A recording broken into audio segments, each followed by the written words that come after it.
अरे मुन्ना भैया, जल्दी से मुझे सामान दे दो, मुझे घर जाना है। अरे मुन्ना भैया, मुझे भी जल्दी से सामान दो। मेरे घर मेहमान आए हुए हैं। अरे इस मुन्ना का ही सारा सामान बिकता है। कोई मुझसे सामान क्यों नहीं ले रहा है? मुझे कुछ ना कुछ करना ही होगा। कालू उसके ग्राहक के पास जाता है। अरे भाई, तुम उसके पास अपना पर्चा ऐसे ही दे आए। वह तुमको उल्टा सीधा सामान दे देगा। तुम मेरे पास से सामान लो, मैं तुमको बहुत अच्छा सामान दूंगा। अरे नहीं नहीं कालू, पूरे जंगल को पता है कि तुम सबसे बड़े धोखेबाज हो। इसीलिए हम में से कोई भी तुमसे कुछ नहीं लेता। और मुन्ना बहुत ही ईमानदार चिढ़ा है। वह कभी किसी के साथ गलत नहीं करता है। फिर वह वहां से चला जाता है। मुझे कुछ ना कुछ तो करना ही होगा। अगर ऐसा रहा तो मैं तो बर्बाद हो जाऊंगा। मुझे किसी कारण मुन्ना को इस गांव से बाहर निकलना होगा। इसी सोच में कालू घर चला जाता है और यही सोचता रहता है। क्या हुआ कालू जी? आज आप किस सोच में हो? कोई बात हो तो मुझे बताओ। क्या पता मुझे उसका हल पता हो। कालू सारी बात गोरी को बताता है। गोरी सोच समझकर जवाब देती है। पति जी, एक वजह से हम मुन्ना को हमेशा के लिए गांव से बाहर निकाल सकते हैं। आप मेरे गहने ले जाइए और उन गहनों को मुन्ना को दे दीजिए और उससे एक पेपर पर उसके साइन करा लीजिए और उसके बाद किसी चोर के पास जाना और उसे उन गहनों के बारे में बताना।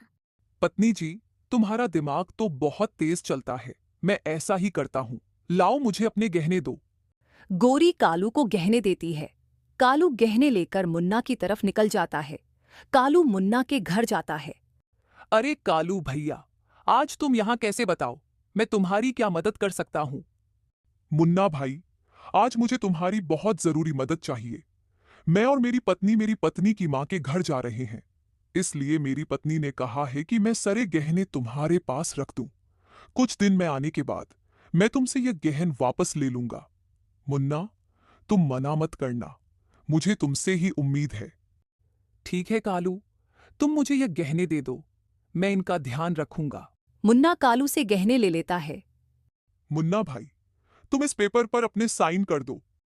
लेकिन कालू भैया, साइन किस लिए करने हैं?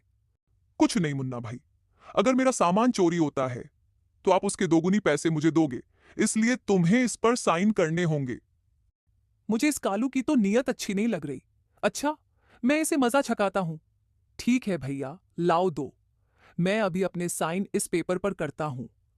फिर मुन्ना उस पेपर पर साइन कर देता है और कालू घर चला जाता है। मुन्ना की पत्नी मुन्ना के पास आती है। मुन्ना जी, मुझे इस कालू की नीयत बिल्कुल भी ठीक नहीं लग रही थी।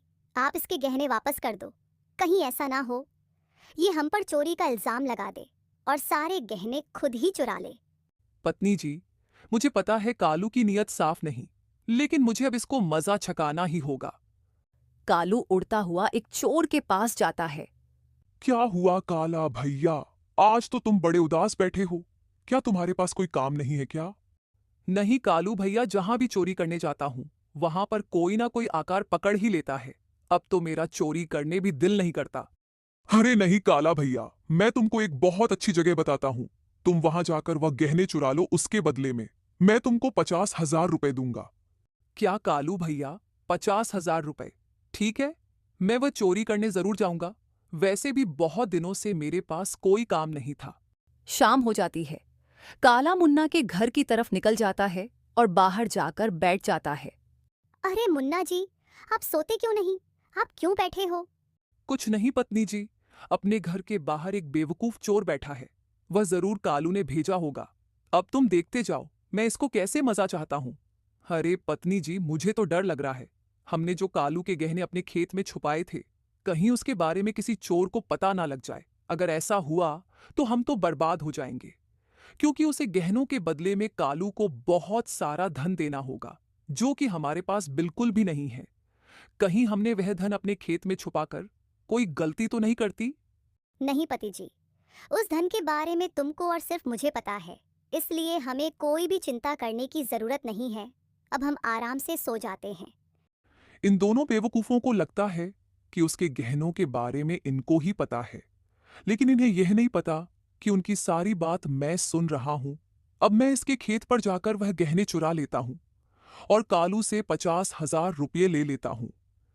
फिर वह बेवकूफ कौवा मुन्ना के खेत की तरफ निकल जाता है और उसका खेत खोदने लगता है। वह बहुत ही मेहनत से उसका खेत खोदता है। वाह पति जी, आपका दिमाग तो बहुत तेज है। एक मजदूर भी मिल गया और कालू का सच भी सामने आ ही जाएगा। हाँ पत्नी जी, अब तक तो उस चोर ने हमारे खेत को पूरा खोद दिया होगा। अब मैं जाता हूँ और उस चोर को पकड़ लेता हूँ। उसके बाद मैं कालू को अच्छा सबक सिखाऊंगा। फिर मुन्ना अपने खेत की तरफ निकल जाता है। क्यों भैया, मिल गए तुम्हें गहने, चलो अब थोड़ी जेल की हवा भी खा लो। मुन्ना उसे चोर को पकड़ लेता है। सुबह हो जाती है। मुन्ना सारी बात जंगल के प्रधान को बताता है। फिर प्रधान और मुन्ना कालू के पास जाते हैं। कालू, तुम्हारी इतनी हिम्मत, जो तुम इतनी गंदी हरकत करो। क्या तुम्हें थोड़ी बहुत भी शर्म नहीं? जो तुमने मुन्ना के घर चोर भेज दिए। उस चोर ने तुम्हारे बारे में सब कुछ बता दिया है। अब तुम इस जंगल से निकल जाओ। तुम्हारे लिए इस जंगल में कोई जगह नहीं। नहीं प्रधान जी, मुझे माफ कर दीजिए। आज के बाद मैं ऐसी गलती के बारे में बिल्कुल भी नहीं सोचूंगा। मुझे एक मौका जरूर दीजिए। प्रधान जी, अगर कालू को अपनी गलती का एहसास हो गया है तो हमें उसको माफ कर देना चाहिए। इतना सुनकर कालू की आंखों में आंसू आ जाते हैं और वह अपनी गलती के लिए बहुत पछताता है। उसके बाद वह दोनों हंसी खुशी रहने लग जाते हैं और कालू भी अब अपना काम ईमानदारी से करने लग जाता है। प्यारे दोस्तों, हमें अपने फ़ायदे के लिए किसी और का नुकसान नहीं करना चाहिए, क्योंकि गलत काम का फल गलत ही होता है। प्यारे दोस्तों, इस कहानी को लाइक, कमेंट और चैनल को सब्सक्राइब करना बिल्कुल ना भूलें। Thank you.